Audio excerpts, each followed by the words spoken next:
This mock I have right here may not look like much because you can't really see much, but it is a species called the Ragmareek. And what I made the Ragmareek for was for a story, but the story was killed off because it was kind of hard for me to express it in a way because I don't know, it was just weird for me to write it. I wasn't really liking the story the way it went, so I just stopped writing it.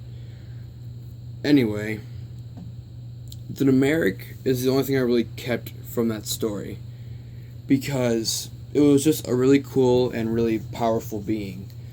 Um, the Ragmareeks are probably the most powerful thing that are in my story, and if anyone else includes it, it's probably in their story too, because they're the task force or police force, whatever you want to call it, for the great beings. And since they're so important, high power, well, high ranked, they can't die. It sounds pretty much like every OP noob Machus out there, but it's for a good reason, because if it's something that high powered and like that special to pretty much the gods of the Bionicle, story, then I think they should, be that powerful too.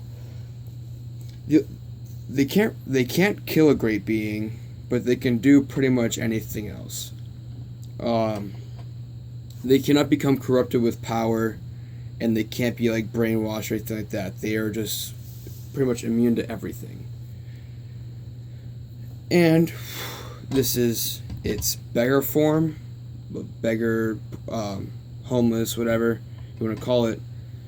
And basically, this is how they watch the person, because what their whole responsibility is, aside from being the police force, is that they're kind of like a gift giver.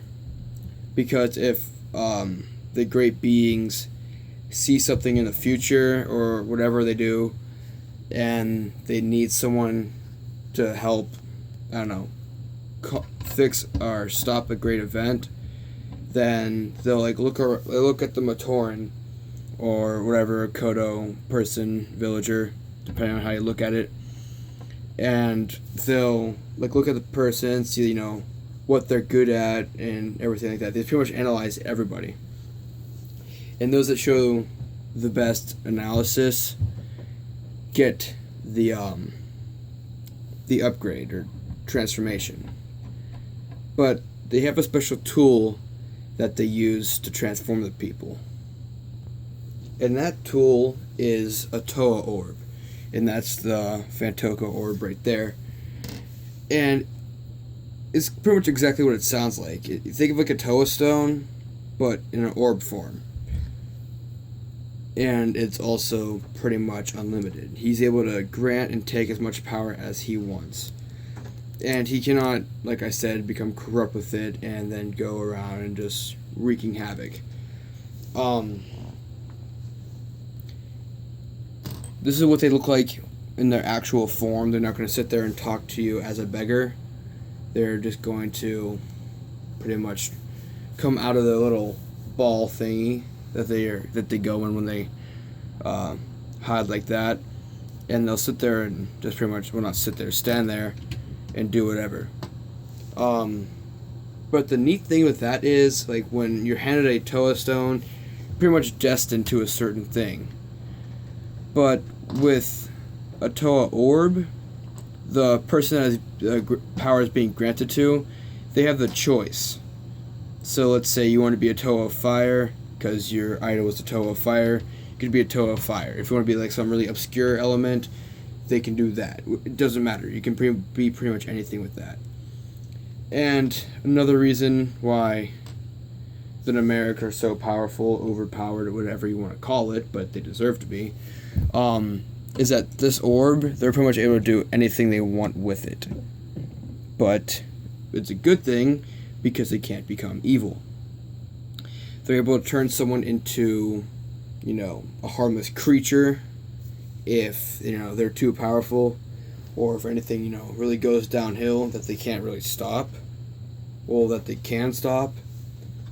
But it's something that they can't stop, then they have to have Toa try to stop that. These are like really made for special missions. If it is preventable, they have the Toa do it.